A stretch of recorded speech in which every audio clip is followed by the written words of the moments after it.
Bab 816 Cari Tahu. Mendengar apa yang dia katakan, ekspresi Han Bing dan Lin Yu sedikit berubah. Han Bing berbisik, "Jiarong, aku akan pergi mengurusi mereka terlebih dahulu." Lin Yu mengerutkan kening dan berpikir sejenak, lalu berkata, "Baiklah, aku akan pergi bersamamu." Ngomong-ngomong, Kakak Li belum datang. Karena bagaimanapun juga kita harus menunggu, sebaiknya kita menengok pasangan paruh baya itu sambil menunggu. Setelah mengatakan itu, Lin Yu buru-buru bangkit dan membawa Han Bing dan Bai Rentu ke tempat mereka baru saja datang. Pada saat ini, suara samar tangga yang diletakkan terdengar di halaman nomor 487, dan kemudian terdengar langkah kaki seorang pria di tangga. Kemudian pria itu menjulurkan kepalanya dari dinding dan melihat ke arah lorong di sebelah kiri, tetapi sebelum dia bisa melihat dengan jelas, sebuah tinju besar tiba-tiba muncul di depannya. Bang! Dengan suara tumpul seperti tinju yang menghantam daging, lelaki itu langsung mengeluarkan suara, "Aduh!" lalu terhuyung-huyung dan jatuh kembali ke halaman belakang, jatuh terduduk dengan keras ke tanah, dan mengeluarkan teriakan kesakitan lagi. "Bos! Bos! Ada apa denganmu?" Setelah mendengar teriakan itu, wanita parubaya yang sedang membersihkan dapur itu berlari keluar dengan cepat. Ketika dia melihat pria itu jatuh ke tanah, wajahnya berubah drastis dan dia bergegas menghampiri. Lin Yu, Bai Rentu, dan Han Bing sudah melewati celah antara gudang hujan dan tembok, dan terbalik dengan sangat rapi, mendarat di tanah dengan bunyi benturan. Wanita parubaya itu terkejut. Ketika dia mendongak dan melihat bahwa itu adalah Lin Yu dan Han Bing, wajahnya langsung pucat. Dia ketakutan dan membuka mulutnya untuk berteriak. Han Bing bergegas mendekat dan menutup mulutnya dengan satu tangan, berkata dengan dingin, "Jika kamu berani berteriak, aku akan membunuhnya sekarang." Sebelum Han Bing selesai berbicara, Bai Rentu langsung mengambil alih kata-katanya, melangkah di depan pria parubaya itu, memutar belati di tangannya, dan menekannya ke leher pria parubaya itu. Han Bing terdiam saat melihat ini. Yang sebenarnya ingin dia katakan adalah jika wanita parubaya itu berani berteriak, dia akan meminta pertanggungjawabannya. Namun, dia tidak menyangka Bai Rentu akan langsung mengatakan bahwa dia akan membunuh pria itu. Namun, dia tidak banyak bicara. Sebagai perbandingan, tipu daya Bai Rentu memang jauh lebih efektif. Pada saat ini, pria parubaya itu sangat ketakutan hingga keringat dingin membasahi sekujur tubuhnya. Dia menahan rasa sakit di wajah dan tubuhnya, dan berkata dengan tangan gemetar, "Tiga kakak, mari kita bicara baik-baik dan jangan menggunakan kekerasan. Apakah kamu buta? Buka mata anjingmu dan lihat, di mana ketiga kakak ini." Han Bing menendang pria parubaya itu dengan marah ketika mendengar kata-kata itu. Mungkin karena dia berambut pendek dan mengenakan celana ketat kulit hitam, dan pria parubaya itu tidak melihatnya dengan jelas ketika dia melompat turun, dia mengira dia adalah seorang pria. Kakak perempuan." Pria parubaya itu melirik Han Bing dan dengan cepat mengubah kata-katanya. "Kau benar-benar buta." Han Bing sangat marah hingga dia menendang pria parubaya itu lagi. Lin Yu tidak dapat menahan diri untuk menundukkan kepalanya dan tersenyum diam-diam, lalu berjalan cepat ke arah pria parubaya itu dan berkata kepadanya dengan wajah cemberut, "Apapun yang aku minta, jawablah. Aku berjanji tidak akan menyakitimu." Saat dia mengatakan itu, dia melirik dingin ke arah wanita paruh baya di sampingnya. Pasangan setengah baya itu mengangguk dengan tergesa-gesa. Pria setengah baya itu menelan ludahnya dan berkata dengan panik, Kamu boleh bertanya apa saja yang kamu mau. Aku akan memberitahumu." "Baiklah, kalau begitu mari kita tanya, ada apa dengan sekat di balik tembok ini?" Lin Yu bertanya langsung ke intinya. Ini bukan urusan kami, Tuan." Wanita parubaya itu berbicara dengan cemas terlebih dahulu, "Yang lain memberi kami uang untuk membantu memindahkan tembok belakang ke dalam, dan kami setuju." Lin Yu sedikit mengernyit dan terus bertanya, "Siapa dia?" "Yah, kami tidak tahu siapa dia. Kami hanya mengatakan dia seorang pengusaha." Wanita parubaya itu melanjutkan. "Seperti apa rupanya?" Beberapa orang datang. Salah satu dari mereka memiliki telinga yang sangat besar, dan yang lain sepertinya memiliki sesuatu di hidungnya. Aku tidak ingat. Sudah lebih dari setahun. Wanita parubaya itu berkata dengan panik. Setelah sekian lama berlalu, dia benar-benar tidak dapat mengingat apapun. Lin Yu tidak dapat menahan diri untuk tidak mengerutkan kening ketika mendengar deskripsinya yang berantakan. Ada banyak orang dengan wajah yang sama seperti yang dia gambarkan di jalan. Lebih dari setahun, Han Bing berkata dengan suara berat, kamu belum melihat mereka lagi selama lebih dari setahun. Tidak, wanita parubaya itu menggelengkan kepalanya dan berkata dengan hati-hati, aku hanya mendengar suara orang mengangkat gudang hujan beberapa kali, dan aku tidak melihat bagaimana mereka masuk. Lalu, apakah kau tahu kemana mezanin yang mereka bangun ini mengarah? Han Bing bertanya dengan suara yang dalam. Aku tahu. Itu mengarah ke No. 485. Kudengar mereka juga membeli No. 485. Wanita parubaya itu mengatakan semuanya. Apakah mereka mengatakan untuk apa benda itu digunakan? Han Bing terus bertanya. Mereka tidak mengatakan itu. Wanita parubaya itu menggelengkan kepalanya dengan kuat dan berkata, saat itu aku bertanya tentang hal itu, tetapi mereka sangat tidak senang dan menyuruhku untuk tidak menanyakan hal-hal yang seharusnya tidak kutanyakan. Han Bing menyipitkan matanya dan melirik wanita parubaya itu. Melihat bahwa dia tampak bingung dan sepertinya tidak berbohong, dia tahu bahwa wanita parubaya itu tampaknya benar-benar tidak menyadari masalah tersebut, dan bertanya dengan dingin, lalu mengapa kamu tidak memberitahu kami dari awal? Aku tidak berani, Tuan, orang-orang itu memberitahuku saat itu. Mereka menyuruhku untuk tidak memberitahu orang lain, dan mereka memberi kami banyak uang. Wanita parubaya itu cemberut dan berkata dengan sedih, lagi pula, kamu bilang kamu mencari nomor 488, dan kamu tidak mengatakan kamu mencari mezanin. Sepertinya dia benar-benar tidak tahu. Lin Yu juga berdiri dan berkata kepada Han Bing saat ini. Dia dapat melihat bahwa wanita parubaya itu memang tidak berbohong. Komandan, kami jelas tidak berbohong. Pria parubaya yang tergeletak di tanah itu buru-buru meyakinkan Han Bing, lalu bertanya, apakah sekelompok orang itu melakukan kejahatan? Kami benar-benar tidak tahu. Jangan bertanya apa yang tidak seharusnya kau tanyakan. Lin Yu berkata dengan ringan, menirukan kata-kata Han Bing. Pasangan parubaya itu menelan ludah dan tidak berani bertanya lebih jauh. Lalu, apakah kamu tahu kapan sekelompok orang ini akan datang? Lin Yu bertanya dengan rasa ingin tahu, apakah mereka datang dalam beberapa hari terakhir? Mereka tidak datang akhir-akhir ini, dan kami tidak tahu seberapa sering mereka datang. Kami tidak sering berada di rumah pada siang hari. Pria parubaya itu berkata dengan hati-hati. Pada saat ini, ponsel Lin Yu tiba-tiba berdering. Li Zhensheng menelepon. Sepertinya Li Zhensheng telah tiba. Lin Yu segera mengangkat telepon, lalu memberitahu Li Zhensheng alamat spesifiknya dan memintanya untuk mengirim No. 487.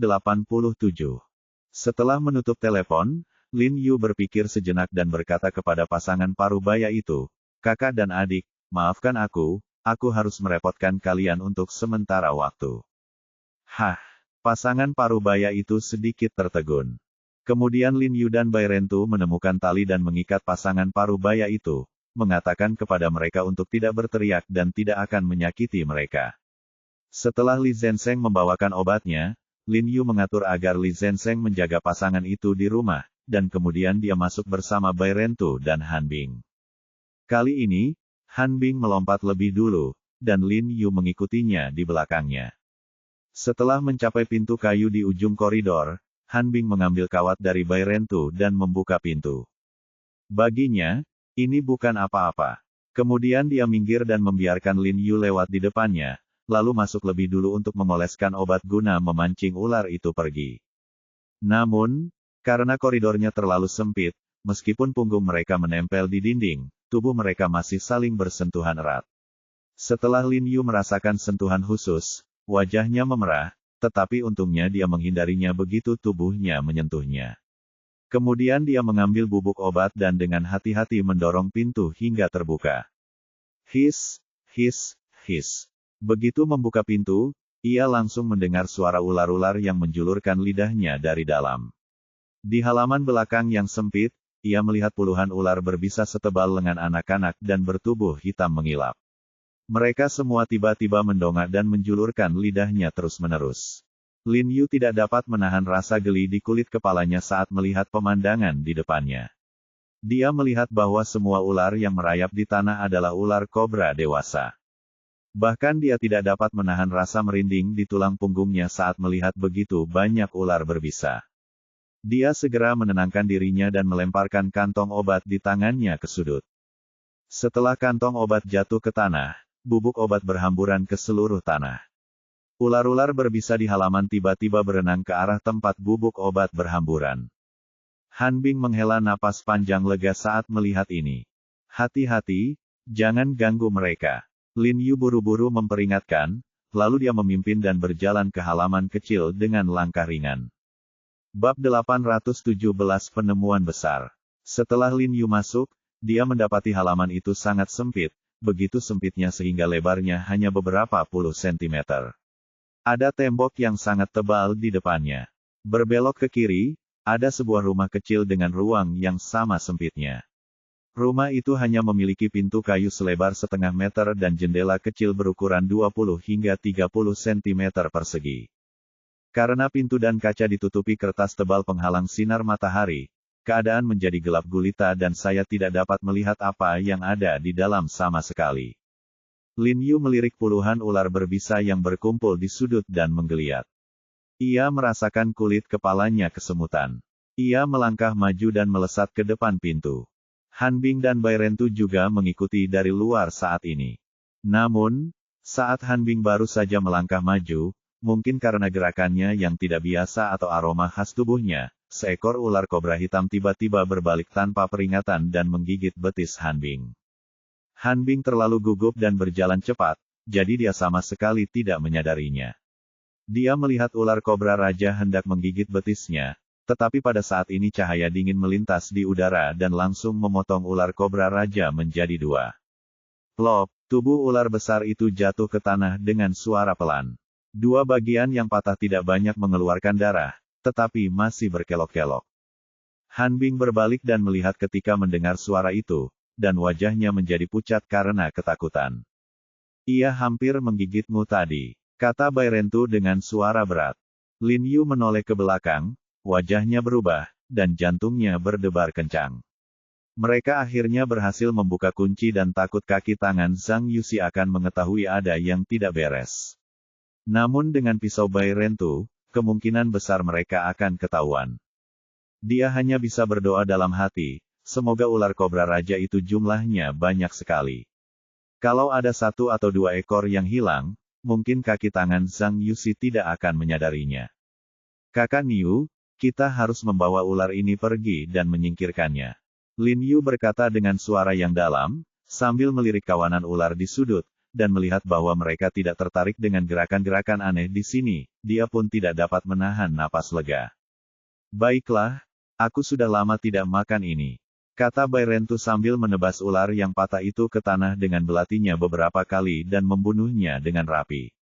Kemudian dia membungkus ular yang patah itu ke tanah dengan mantelnya, lalu menyapu debu di tanah dengan kakinya untuk menutupi noda darah. Pada saat yang sama, Han Bing telah membuka kunci pintu kayu di sebelahnya dengan kawat. Dia dan Lin Yu langsung masuk ke dalam rumah, dan kemudian bau obat yang sangat kuat tercium di wajah mereka.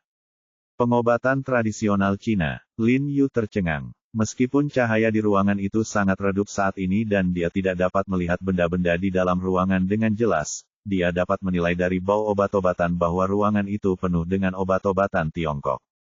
Dan hampir semuanya merupakan obat-obatan Cina berkualitas tinggi. Apakah ini apotek? Ekspresi Han Bing berubah. Tanpa menunggu instruksi Lin Yu, dia mengeluarkan senter yang sangat kecil dari tubuhnya dan menyorotkannya ke dalam ruangan. Saya melihat bahwa ruangan ini sangat sempit, lebarnya hanya sekitar 1 meter, tetapi panjangnya lebih dari 2 meter. Rak kayu yang tertanam di dinding dipenuhi dengan berbagai macam bahan obat, termasuk ginseng, Ganoderma lucidum, bezoar alami, harta karun anjing, cordyceps, dan sebagainya. Semuanya adalah bahan obat berharga kelas 1. Jantung Lin Yu tiba-tiba berdetak kencang. Sebagai seorang praktisi pengobatan Tiongkok, ia tentu saja paling tertarik pada keterampilan medis dan pengobatan Tiongkok. Saat ini, melihat begitu banyak bahan pengobatan Tiongkok di depannya, ia tidak dapat menahan kegembiraannya. Lin Yu membuka mulutnya, tetapi tidak bisa berkata apa-apa. Dia bergegas ke rak kayu, mendekatkan wajahnya untuk melihat dan mencium dengan saksama, dan berkata dengan suara gemetar, ginseng berusia ratusan tahun dan Ganoderma lucidum, bezoar alami murni, harta karun anjing berkualitas tinggi. Sambil berbicara, tangannya ingin menyentuh bahan obat di rak kayu, tetapi dia tidak berani menyentuhnya, seolah-olah dia takut merusaknya. Lin Yu telah melihat ramuan obat Cina yang sangat berharga sehingga harganya sangat mahal. Dia juga memiliki ginseng dan Ganoderma lucidum yang kualitasnya lebih baik daripada yang ada di sini, belum lagi harta karun alam seperti air liur lima roh. Tetapi, bahan-bahan obat yang berharga itu dijual per buah, sedangkan bahan-bahan obat Cina di sini dijual per bundel. Saya melihat ginseng berusia ratusan tahun itu dikemas dalam bundel berisi 5 batang dengan tali merah dan dikemas dalam kotak plastik transparan. Totalnya ada lebih dari 10 kotak. Ganoderma lucidum juga dikemas dalam kotak berisi 3 batang. Sedangkan bezoar juga ditumpuk bersama-sama. Meskipun bezoar merupakan barang termurah di sini, bezoar murni dan alami dengan kualitas seperti itu pasti berharga 200 atau 300 ribu yuan per kilogram di pasaran. Jadi ruangan ini tidak terlihat besar, dan sepertinya dipenuhi dengan bahan-bahan obat Cina, tetapi nilai ruangan ini tidak terukur. Dan yang terpenting adalah apa yang paling kurang dimiliki Lin Yu sekarang adalah bahan-bahan obat Tiongkok yang berharga ini. Jika dia bisa mendapatkan semua bahan obat ini ke tangannya, itu bisa menyelesaikan kesulitan yang dia hadapi sekarang. Jiarong, apakah tanaman obat ini sangat bagus? Kalau begitu, perjalanan kita ke sini tidak sia-sia. Sebagai orang luar, Han Bing tentu saja tidak tertarik dengan tanaman obat ini. Melihat rumah kecil itu penuh dengan tanaman obat dan tidak ada yang lain, sedikit kekecewaan melintas di wajahnya. Namun, ini adalah pertama kalinya dia melihat Lin Yu begitu bersemangat, jadi entah dia menyadarinya atau tidak, perjalanan ini tidak sia-sia. Ini semua adalah bahan obat Cina yang sangat berharga. Lin Yu mengangguk dan berkata dengan penuh semangat. Dia menoleh dan menatap Han Bing, lalu dia melepaskan diri dari kegembiraan yang luar biasa. Wajahnya langsung menjadi serius, dan dia berkata kepada Han Bing, jangan remehkan bahan obat ini. Kami menemukan gubuk ini, yang setara dengan meraih gerbang kehidupan Ling Xiao dan Tao Li Huo. Oh, ekspresi Han Bing terangkat ketika dia mendengar kata-kata itu, dan dia segera menjadi bersemangat, dan bertanya dengan tergesa-gesa, apa maksudmu? Kamu belum pernah terpapar pada seni mistik tingkat atas, jadi mungkin kamu tidak begitu memahaminya. Faktanya, banyak seni mistik tingkat tinggi yang membutuhkan bantuan harta karun alam dan bahan obat untuk mengatur tubuh agar dapat melatih kekuatannya secara maksimal. Lin Yu dengan sabar menjelaskan kepada Han Bing, tetapi karena harta karun alam sangat sulit ditemukan sekarang, kita hanya dapat menggunakan beberapa bahan obat Tiongkok yang berharga sebagai pengganti, dan ruangan yang penuh dengan bahan obat ini seharusnya adalah yang dikumpulkan oleh Ling Xiao dan pendeta Tao Li Huo untuk melatih seni mistik. Mata Han Bing tiba-tiba membelalak ketika mendengar ini, dan dia menjadi bersemangat dalam sekejap, dan berkata dengan gembira, benarkah? Bukankah itu berarti selama kita menjaga apotek kecil ini, kita akan dapat menangkap Ling Xiao dan pendeta Tao Li Huo cepat atau lambat? Bisa dibilang begitu. Lin Yu mengangguk, melirik ke arah banyak bahan obat berharga, dan berkata dengan suara yang dalam, jika itu aku, dengan begitu banyak bahan obat berharga.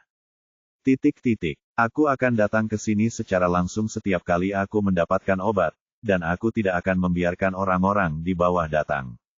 Tetapi karena Zhang Yuxi dapat menerima alamatnya, dia mungkin datang ke sini untuk membantu mendapatkan obat.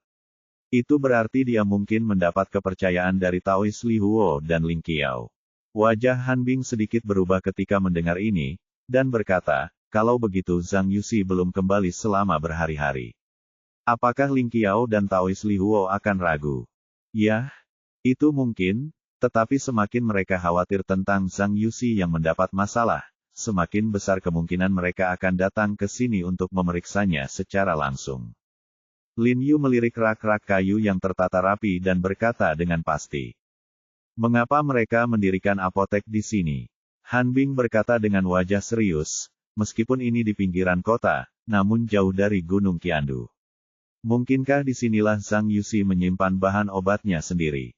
Lin Yu tidak berbicara. Bagaimanapun, apa yang dikatakan Han Bing sangat masuk akal. Dia berbalik dan mengamati seluruh ruangan, dan tiba-tiba menemukan lemari kayu kecil di samping rak kayu. Tanpa sadar, ia berjalan ke arah lemari kayu itu, lalu membukanya dengan hati-hati. Begitu ia membukanya, ia tiba-tiba menghindar untuk mencegah dirinya terluka oleh mekanisme apapun di dalam lemari itu. Namun, tidak ada mekanisme di lemari kayu itu. Yang ada hanya tripod hijau tua yang sangat indah dengan pola aneh terukir di atasnya. Lin Yu melihat sepertinya ada sesuatu di balik tripod hijau itu, jadi dia mengulurkan tangan untuk memindahkan tripod hijau itu keluar. Jiarong, jangan sentuh, biar aku yang melakukannya. Han Bing di sampingnya berteriak padanya dengan tergesa-gesa, lalu mengenakan sarung tangan karet, berjalan cepat, dan dengan hati-hati mengeluarkan tripod hijau dengan kedua tangan. Kemudian benda-benda di belakang tripod hijau itu terlihat. Setelah melihat dengan jelas apa yang ada di dalamnya, mata Han Bing tiba-tiba membelalak dan dia berseru, ini. Bab 818 hari ini akan datang cepat atau lambat. Karena terlalu terkejut, Han Bing tidak dapat berbicara dengan jelas untuk sesaat. Lin Yu sedikit terkejut ketika mendengar ini, dan buru-buru melangkah maju. Kemudian dia melihat barang-barang di lemari dengan jelas, dan wajahnya berubah drastis. Dia melihat ada potongan-potongan kartu giok yang tersusun rapi di lemari. Namun tidak seperti liontin giok biasa, liontin giok ini semuanya berwarna merah cerah. Token giok darah. Token giok darah yang digunakan Ling Xiao untuk melakukan eksperimen pada kehidupan manusia demi Taois Li Huo. Jantung Lin Yu tak kuasa menahan diri untuk berdetak beberapa kali, lalu dengan teliti ia menghitung deretan kartu giok darah, ternyata jumlahnya lebih dari 10. Jika tablet giok ini membunuh satu orang, berarti ada puluhan nyawa yang tergeletak di dalamnya. Han Bing merasakan kulit kepalanya kesemutan saat melihat lempengan batu giok darah di depannya, dan dia berkata dengan suara gemetar, mungkinkah dia telah membunuh orang sepanjang waktu. Jumlah lempengan batu giok darah di depannya pasti lebih banyak dari jumlah kasus pembunuhan yang pernah dia tangani, jadi Ling Xiao atau pendeta Tao Li Huo telah membunuh lebih banyak orang daripada yang dia ketahui. Dan ini hanya piring giok yang dilihatnya, bagaimana dengan yang tidak dilihatnya? Tidak diragukan lagi, jumlah orang yang tewas di tangan Ling Xiao dan Taois Li Huo tidak terhitung banyaknya. Han Bing mengulurkan tangan dan mengeluarkan lempengan giok darah. Melihat lempengan giok yang tampak mengeluarkan darah, wajahnya menjadi sangat muram. Telapak tangannya sedikit gemetar saat dia berkata, Ling Xiao, Wan Xiu, aku harus menangkapmu. Aku harus melihatmu mati di depanku dengan mataku sendiri. Lin Yu menatap lempengan giok di tangan Han Bing, menyipitkan matanya, dan berkata dengan suara yang dalam, jangan khawatir, hari ini akan tiba cepat atau lambat. Kemudian Lin Yu memeriksa tripod hijau kecil dan menemukan bahwa ada bekas terbakar berlebihan di bagian bawah tripod hijau, dan ada lapisan tebal residu obat hitam abu-abu di dalam tripod. Tampaknya digunakan untuk merebus bahan obat dan tidak ada yang istimewa tentangnya. Setelah memeriksa seisi rumah dan tidak menemukan kesalahan apapun, Lin Yu dan Han Bing mengembalikan token giok dan tripod hijau ke tempat asalnya, memeriksanya dengan teliti, dan melihat tidak banyak jejak yang tertinggal, mereka diam-diam mundur dan mengunci pintu. Ketika Lin Yu berjalan keluar halaman, dia meminta Bai Rentu untuk menutupi sudut tempat bubuk baru saja ditaburkan dengan tanah, dan kemudian dia dan Han Bing meninggalkan halaman terlebih dahulu. Karena penasaran, Han Bing memanjat tembok dan melihat halaman belakang rumah No. 485. Ia mendapati rumah nomor 485 agak bobrok dan tampak tak berpenghuni. Halaman kecil tempat mereka baru saja keluar juga berada di sekat tembok antara nomor 485 dan No. 486. Belum lagi mereka tidak menyadari bahwa mencari nomor 485, yang jumlahnya jauh berbeda dengan nomor 488, adalah ide yang bagus. Kalaupun mereka melakukannya, mereka mungkin tidak akan menemukan sesuatu yang mencurigakan. Pendeta Ling Xiao dan Li Huo ini benar-benar mengerahkan banyak tenaga.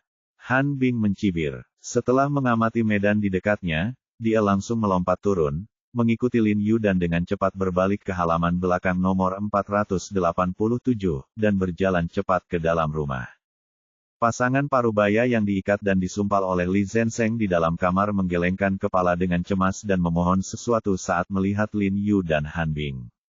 Lin Yu langsung melepas kain penutup mulut mereka, lalu menoleh ke Han Bing dan berkata, cari tahu semua informasi mereka dan informasi keluarga mereka.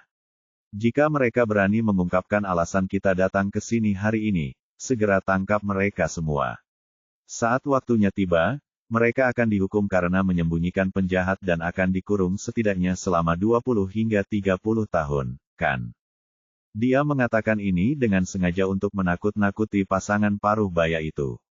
Wajah pasangan paruh baya itu langsung berubah saat mendengar kata-kata itu, dan mereka berkata berulang kali, jangan berani-berani, kami tidak akan mengatakan sepatah kata pun. Tidak cukup hanya dengan tidak mengatakan apa-apa, kalian harus membantuku. Lin Yu memutar matanya, lalu berbisik kepada pasangan paruh baya itu, aku memberi kalian berdua tugas sekarang. Bantu aku memperhatikan bagian luar. Jika ada yang datang, jangan lupa meneleponku. Lin Yu berkata sambil menuliskan nomor ponselnya dan menyerahkannya kepada pasangan paruh baya itu. Sekarang identitasnya telah dipulihkan dan dia telah menjadi anggota Dewan Agung lagi, dia tentu harus memikul tanggung jawab yang semestinya. Pada saat ini, dia tidak lagi merasa menjadi orang luar, dan dia benar-benar menganggap memburu dan membunuh Ling Xiao serta Taois Li Huo sebagai tanggung jawabnya sendiri. Baiklah, baiklah. Setelah Li Zenseng memotong tali untuk pasangan parubaya itu segera mengangguk berulang kali dan dengan hormat mengambil nomor dari Lin Yu. Jangan khawatir, jika kamu bisa membantu kami menangkap mereka, hadiah yang kamu dapatkan tidak akan kurang dari uang yang mereka berikan kepadamu. Lin Yu tahu prinsip, menggunakan kebaikan dan kekerasan, dan menambahkan kepada pasangan paruh baya itu. Kami tidak berani, Sudah menjadi kewajiban kami, untuk melakukan sesuatu bagi atasan kami. Pasangan setengah baya itu buru-buru berusaha menyenangkan hati. Han Bing juga melihat bahwa pasangan setengah baya ini adalah orang-orang jujur dan biasa saja, dan mereka pasti tidak akan berani berbuat curang, jadi setelah memberi mereka beberapa instruksi, dia pergi bersama Lin Yu dan yang lainnya. Saya tidak sabar untuk melawan Ling Xiao dan Taois Li Huo. Di jalan, Han Bing berkata dengan suara berat sambil mengemudi. Bertengkar dengan mereka sepagi ini mungkin bukan hal yang baik. Lin Yu melirik Han Bing dan berkata pelan, terakhir kali, kita pergi ke Gunung Qiandu untuk menyergapnya, bukankah kita gagal? Lin Yu sedikit gugup saat berbicara. Bagaimanapun, Han Bing mengalami gangguan psikologis yang berhubungan dengan stres karena kejadian ini, jadi dia sangat khawatir Han Bing akan bereaksi aneh setelah mendengar ini. Untungnya, Han Bing tampak sangat tenang setelah mendengar ini. Dia menoleh dan meliriknya, dan berkata dengan ringan, sekarang berbeda, bukankah kita punya kamu? Roh bayangan yang baru saja memenangkan kejuaraan di pertemuan pertukaran organisasi khusus internasional pagi ini. Lin Yu tidak bisa menahan diri untuk tidak menggelengkan kepalanya dan tersenyum ketika mendengar ini, lalu menghela nafas, dan berkata dengan sungguh-sungguh, aku, roh bayangan, dapat menggertak orang asing, tetapi jika aku benar-benar harus berhadapan langsung dengan para master mistik domestik papan atas, aku tidak yakin akan menang. Kau tahu, dalam hatinya, Taois Li Huo Wan Xiu dapat dikatakan sebagai orang yang paling dia takuti dan bahkan takuti. Untungnya, sekarang dia memiliki Chun Seng, Qiu Man, Hu Qingfeng dan pembantu kuat lainnya di sekitarnya. Jika dia benar-benar menghadapi Master Wan Xiu dan muridnya, dia masih bisa melawan mereka. Han Bing terdiam saat mendengar perkataan Lin Yu. Ekspresinya tiba-tiba menjadi sedikit jelek, bahkan ketakutan. Dapat dilihat bahwa pikirannya mungkin kembali ke pertempuran berdarah di Gunung Qiandu malam itu. Bawa saja kami kembali ke klinik. Lin Yu melihat ada yang tidak beres dengannya dan buru-buru berteriak padanya, menyela pikirannya. Oh, baiklah. Han Bing tersadar kembali saat ini dan menghela napas lega. Lin Yu menoleh dan menatapnya, lalu berkata dengan ringan, jangan khawatir, kejahatan tidak akan menang atas keadilan. Han Bing mengangguk dengan penuh semangat.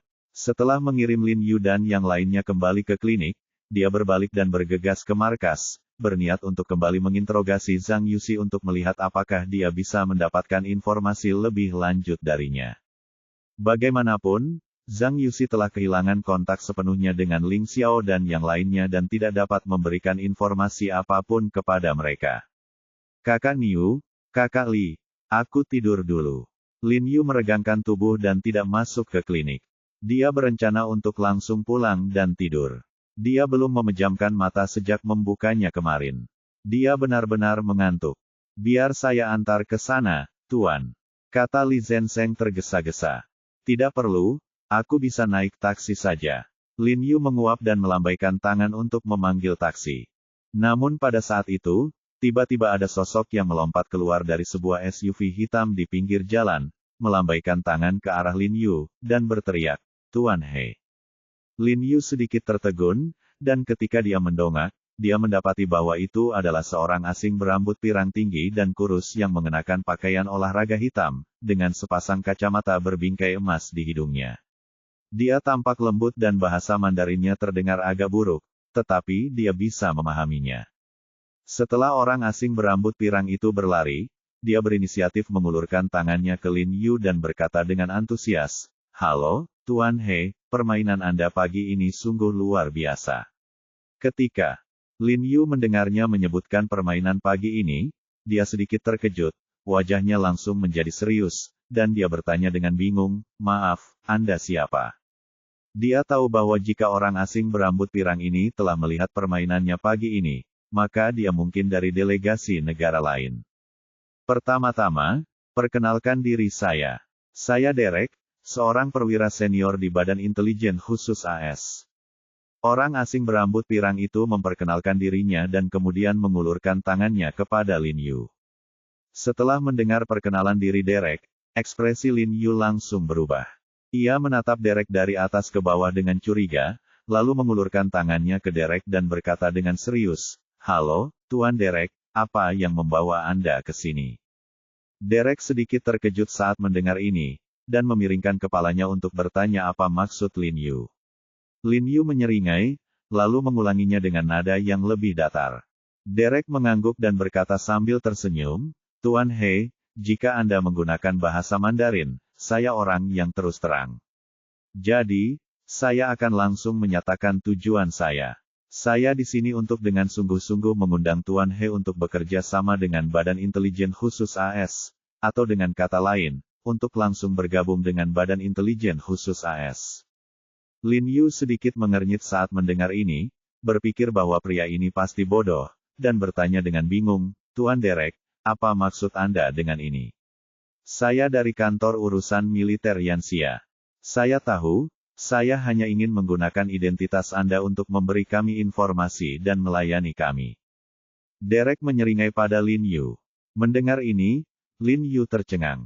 Melihat Derek tidak bercanda, wajahnya tiba-tiba tenggelam.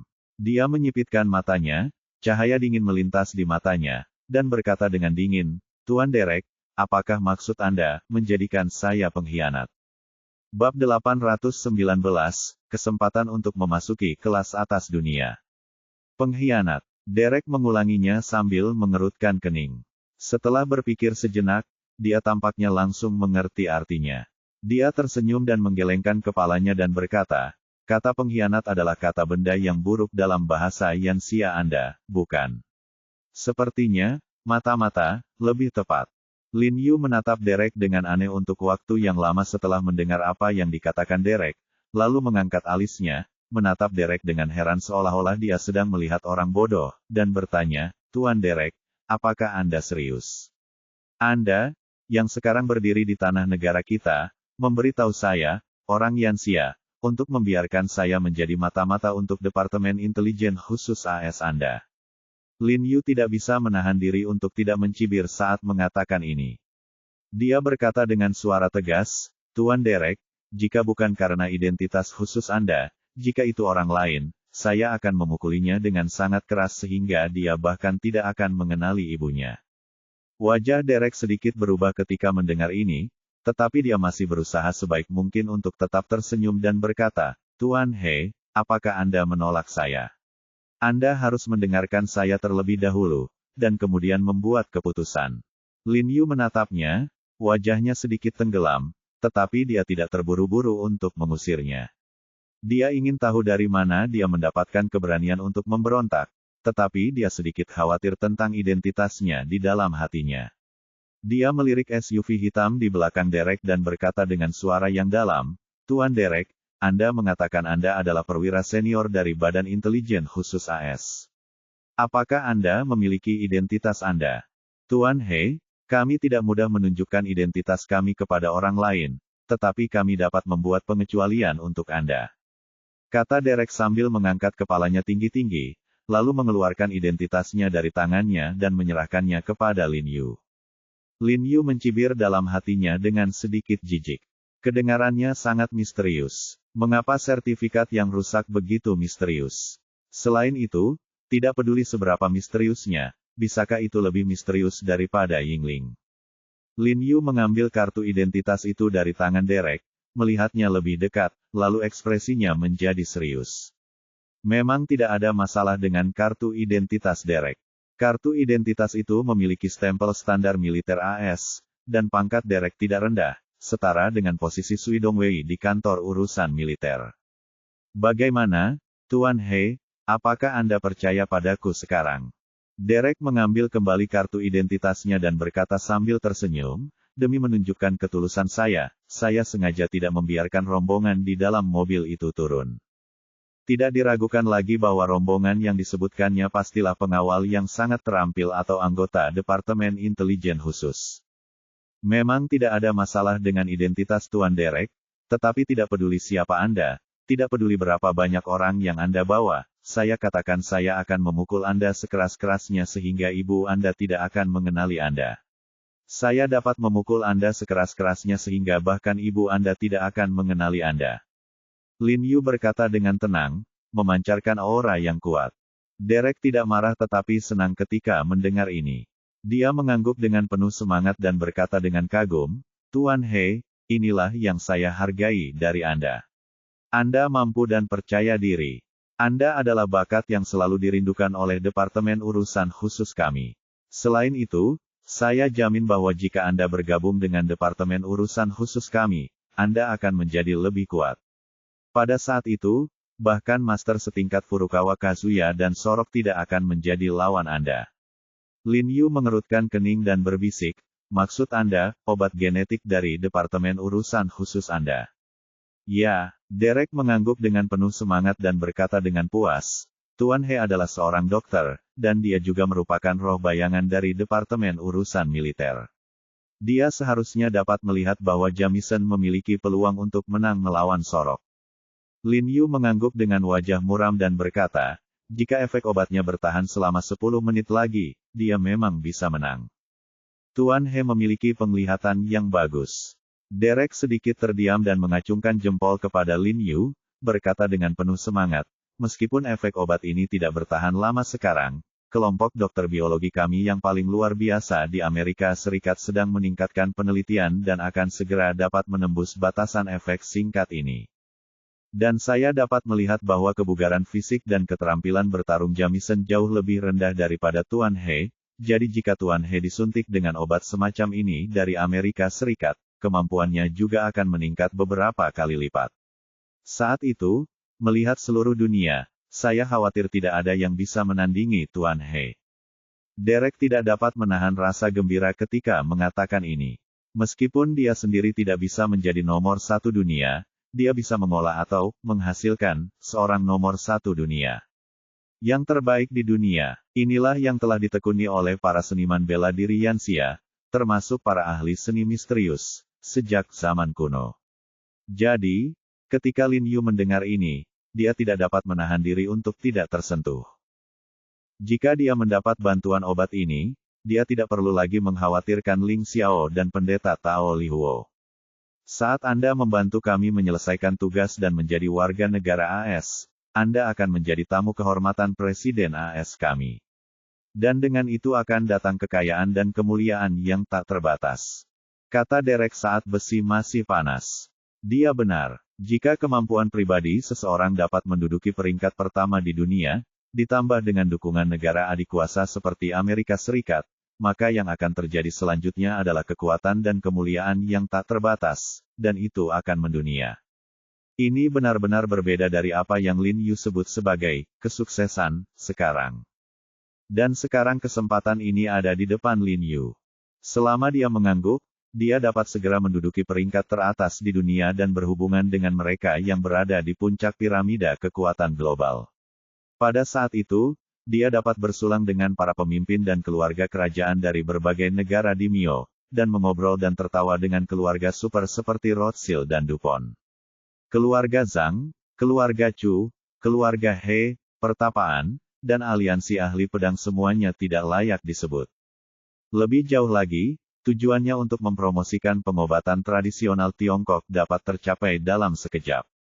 Akan tetapi, jika memang demikian, apakah pengobatan tradisional Tiongkok masih merupakan pengobatan tradisional Tiongkok untuk musim panas?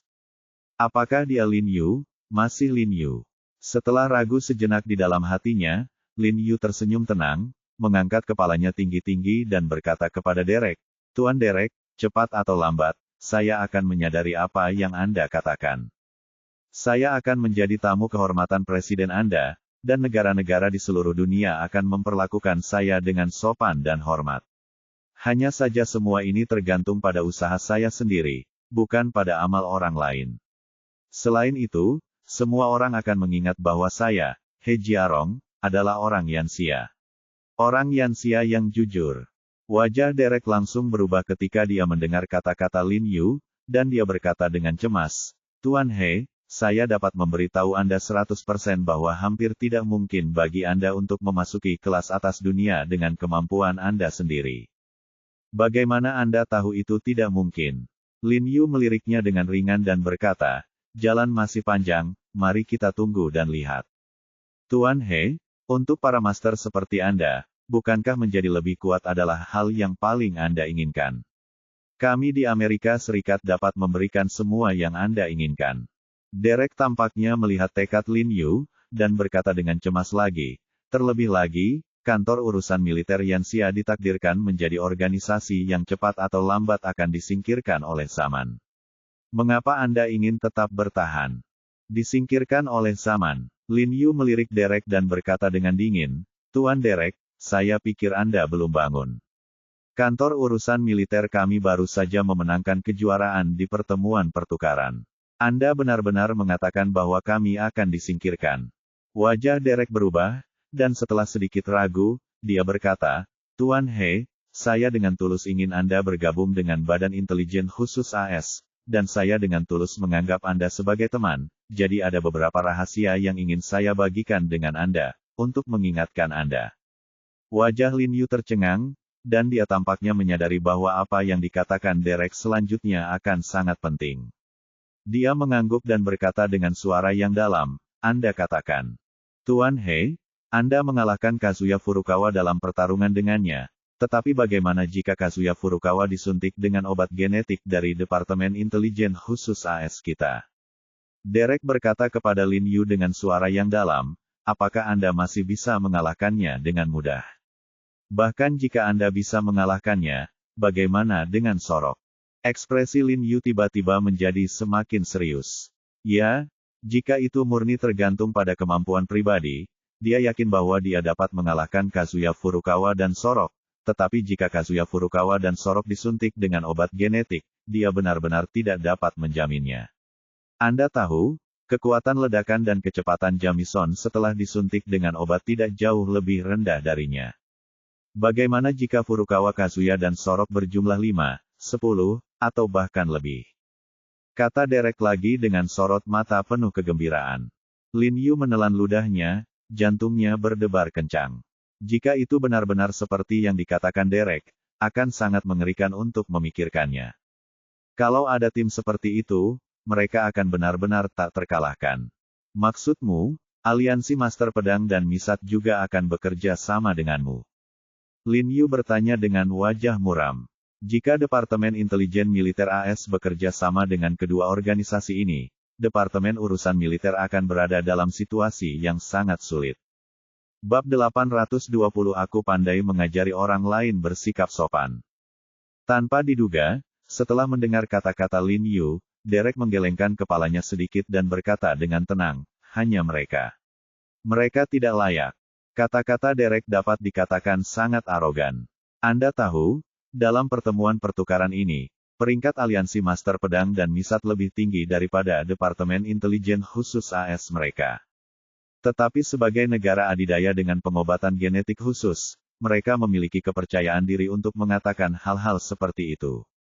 Lin Yu sedikit tercengang saat mendengar ini, dan berkata dengan bingung, jadi maksudmu adalah, yang kita butuhkan bukanlah sejumlah orang, kita hanya butuh orang-orang yang kuat.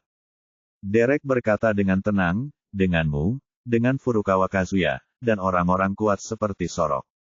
Lin Yu mengerti apa yang dia maksud saat mendengar ini. Dalam istilah awam, itu berarti perburuan liar. Maksudmu, kau ingin memburu Furukawa Kazuya dan Sorok, dan menyerap mereka ke dalam Departemen Intelijen Khusus AS. Lin Yu berkata sambil mengerutkan kening, takut Derek tidak akan mengerti arti dari memburu, jadi dia mengubahnya menjadi menyerap. Ya, kami di Departemen Intelijen Khusus memiliki teknologinya, dan Anda memiliki kekuatan. Ini adalah kombinasi yang hebat di antara kita. Kata Derek sambil mengangkat kepalanya tinggi-tinggi. Apakah kalian sudah mencari Kazuya Furukawa dan Sorok? Lin Yu berkata dengan mata menyipit, merasa sedikit khawatir di dalam hatinya. Jika Derek benar-benar memburu Kazuya Furukawa atau Sorok, itu akan menjadi ancaman besar bagi Yanxia dan kantor urusan militer. Belum. Derek menggelengkan kepalanya, lalu berkata kepada Lin Yu dengan hormat, Tuan He adalah juara dalam pertemuan pertukaran ini, jadi tentu saja kami mendatangi Tuan He terlebih dahulu. Dari sini, kami juga dapat melihat ketulusan kami, ketulusan. Apakah pernyataan saya benar? Tidak masalah. Lin Yu mengangguk sambil tersenyum dan berkata, tetapi saya menghargai kebaikan Derek dan Amerika Serikat. Saya, He Jiarong, sangat mencintai tanah air saya dan selalu bangga menjadi orang Yanxia, jadi saya tidak dapat melakukan pekerjaan seorang pengkhianat. Saya hanya dapat mengatakan saya minta maaf. Wajah Derek sedikit berubah, dan dia membujuk lagi, Tuan He, saya menyarankan Anda untuk tidak membuat keputusan begitu cepat. Anda dapat memikirkannya lebih lanjut. Saya tahu betul tentang seni misterius Yanxia Anda.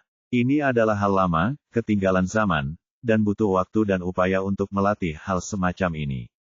Jika Anda ingin meningkatkan level Anda, saya tidak tahu kapan Anda akan berlatih.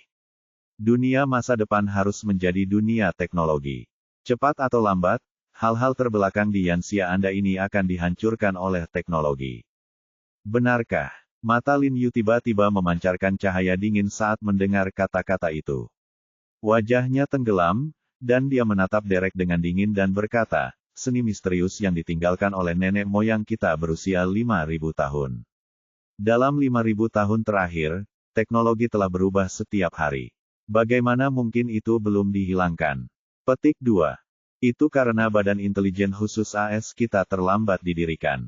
Derek mengangkat kepalanya dan berkata dengan arogan, jika Badan Intelijen Khusus kita didirikan beberapa tahun lebih awal, Anda Yanxia tidak akan ada hubungannya dengan pertemuan pertukaran ini. Benarkah? Kalau begitu Tuan Derek, apakah Anda berani bertaruh? Lin Yu menyipitkan matanya dan berkata kepadanya, mau bertaruh? Apa yang mau dipertaruhkan? Kata Derek sambil menyipitkan matanya. Aku yakin teknologi Amerika kalian lebih maju, atau seni mistik Yanxia kita lebih kuat. Kata Lin Yu dengan suara yang dalam. Oh. Derek mengangkat alisnya dengan ringan dan berkata, bagaimana cara bertaruh? Lin Yu melirik kendaraan off-road yang berjarak 7 atau 8 meter di belakang Derek, dan berkata dengan ringan, kau biarkan anggota tim khususmu turun, dan kemudian aku akan mundur sejauh lebih dari 10 meter, yang merupakan 2 kali jarak antara mereka dan kau. Kita akan mulai pada saat yang sama. Aku akan menyerangmu hanya dengan satu gerakan, dan mereka akan bergegas untuk melindungimu.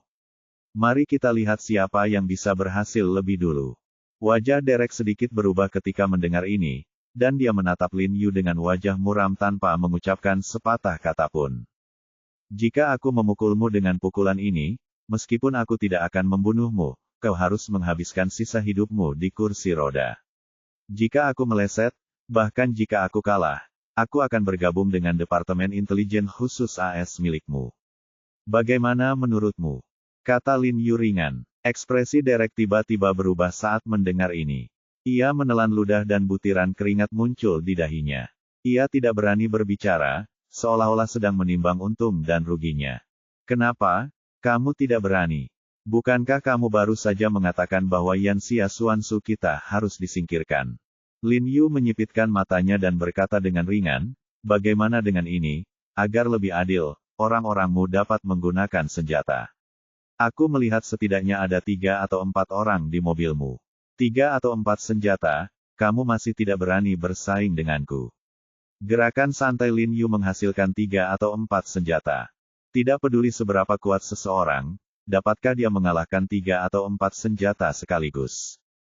Terlebih lagi, orang yang melepaskan tembakan itu adalah personel operasi khusus yang sangat berkuasa dari Dinas Intelijen Khusus AS. Dapat dikatakan bahwa Derek telah memanfaatkan segalanya. Tetapi, Derek masih tidak berani mengatakan apapun. Sebaliknya, dia menatap Lin Yu dengan mata dingin dan keringat dingin di dahinya. Dia merasakan punggungnya menjadi kosong, seolah-olah dia sedang ditatap oleh dewa kematian.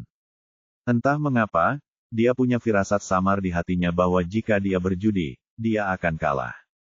Meneguk. Tenggorokan Derek bergerak, dia menelan ludah. Wajahnya berubah, lalu dia berbisik kepada Lin Yu, Tuan He. Tuan He, saya rasa ini tidak perlu. Karena Anda tidak ingin bergabung dengan kami, saya tidak akan memaksa Anda. Derek sudah melihat dengan jelas saat ini bahwa keinginan Lin Yu sangat kuat. Tidak peduli apa yang dia katakan, itu tidak ada artinya. Lin Yu tidak akan bergabung dengan Dinas Intelijen Khusus AS. Karena itu, dia tidak perlu memaksa lagi. Saya harap Tuan He akan memiliki kesempatan untuk mengunjungi Amerika Serikat. Selamat tinggal. Setelah Derek selesai berbicara, dia tidak sabar untuk berbalik dan berjalan kembali, karena hanya dengan menatap mata Lin Yu, dia merasakan tekanan yang sangat besar. Jadi dia panik, merasa nyawanya terancam, dan ingin segera kembali ke mobilnya. Tuan Derek, apakah Anda terburu-buru pergi sebelum menyelesaikan kata-kata Anda? Namun, yang mengejutkan Derek adalah begitu dia berbalik, dia mendengar suara Lin Yu di telinganya, dan Lin Yu telah muncul di depannya tanpa dia ketahui kapan. Jantung Derek berdebar kencang, keringat dingin mengucur di dahinya. Dia mengerutkan bibir dan menelan ludahnya, lalu berkata dengan wajah pucat, Tuan He, saya sudah selesai bicara. Tidak, Lin Yu menggelengkan kepalanya, menatapnya dengan dingin dan berkata, Anda telah memfitnah seni misterius Yanxia kami, dan Anda belum meminta maaf untuk itu. Bagaimana Anda bisa selesai bicara? Di negeri Yanxia, sangat tidak sopan bagi Tuan Derek untuk berbicara seperti ini, dan saya pandai mengajari orang lain untuk bersikap sopan. Setelah Lin Yu selesai berbicara, matanya tiba-tiba meledak dengan niat membunuh yang besar. Derek sangat takut sehingga tubuhnya menggigil hebat. Dia merasa bahwa dia mencium bau kematian.